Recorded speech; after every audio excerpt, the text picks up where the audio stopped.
Welcome to the Journal Editorial Report. I'm Paul Gigot. A positive step. That's how presumptive GOP nominee Donald Trump and House Speaker Paul Ryan described their meeting on Capitol Hill Thursday.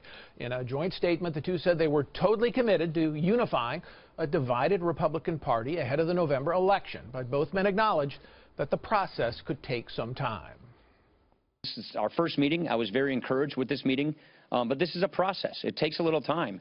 You don't put it together in 45 minutes. I don't mind going through a little bit of a slow process. It's a very big subject. I mean, we have a lot of things, and I think for the most part we agree on a lot of different items, and we're getting there. Joining the panel this week, Wall Street Journal columnist and deputy editor Dan Henninger, Potomac Watch columnist Kim Strassel, associate editorial page editor James Freeman, and Best of the Web Today columnist James Toronto. So, James, how much of this sweetness and light is real, and how much tension still exists behind the scenes? Well, I think the real tension is the tension between the supporters of these two men, the Trump supporters who can't stand Washington, and the Ryan supporters who can't stand Trump. Can't stand Trump, think he isn't a real conservative, and so forth. And so I think this is a negotiation between the two of them that is whose ultimate objective is to bring their followers along reluctantly.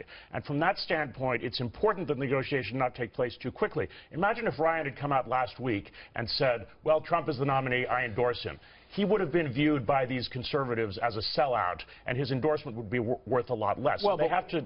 But wait a minute. Okay, I take your point, but there's some philosophical differences here, James, profound, between Ryan and Trump on trade, foreign policy, immigration.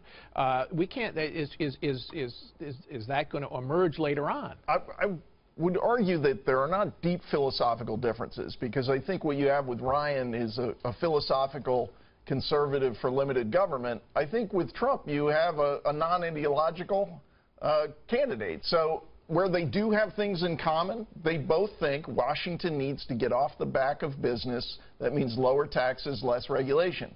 Obviously, they have a lot of differences on trade and immigration.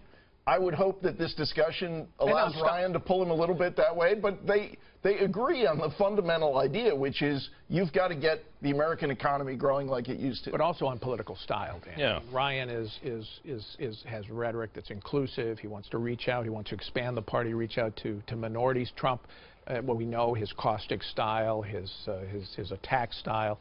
I mean, you know, we know in private that Donald Trump can be very charming, because we've met with him in private, and no doubt he was in that meeting.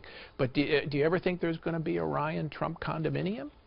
Well, one would hope so, because I think the short answer of what they said after that meeting is the Republican Party, a major political party, is not unified, all right? Right. And I think it goes beyond merely the supporters out there in the country. Paul Ryan represents all the members of the House that have to stand for re-election, and about 7 Republican senators whose seats are at risk. And their position is now either I'm behind Trump, I'm against Trump, or I don't know whether to support him or not. That's a confused Republican Party running against Democrats who are going to be united and energized running against Donald Trump. So I think the Republicans are on their back feet right now because of this disunity. Kim, what about the point that James Toronto made, that some of Paul Ryan's supporters are inclined and are already saying, sell out, how dare you, you're damaging your reputation, by even associating with Donald Trump and appearing to say, you know, things are moving forward? Look, I mean, I think this is a very Paul Ryan thing that he has done. You look back over his entire history in the House and as Speaker, this is a guy who's known for bringing along members of his conference to issues that are difficult sometimes for them to get behind. He's a very reform-minded politician. And my view is that probably part of this was set up as an opportunity to get to know Trump and maybe potentially the first opportunity to present to Trump, who, by the way, has run a fairly isolated campaign outside of Washington, not only to sort of say, look, these are our concerns. This is what we're facing as an electoral pressure out there. We need you to be aware, and these are some of the issues that our followers have, and maybe try to sort of pull him along in an optimistic way. And the self-interest of Ryan James here, political self-interest, is what? Well, he doesn't want to throw the election. as some conservative intellectuals would like the Republicans to do. He wants the Republican Party to be unified to win.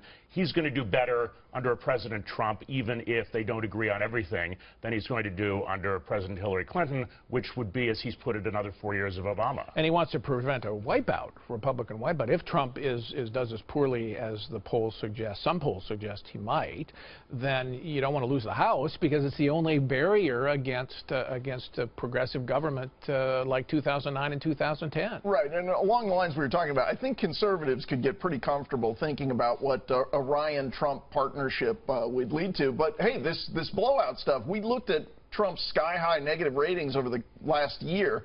All of a sudden, you look at some of these polls, Quinnipiac, he's ahead in Ohio. We're going to get to that. One poll. Yeah, but, okay. But this may be all of a sudden a much closer race than people expected.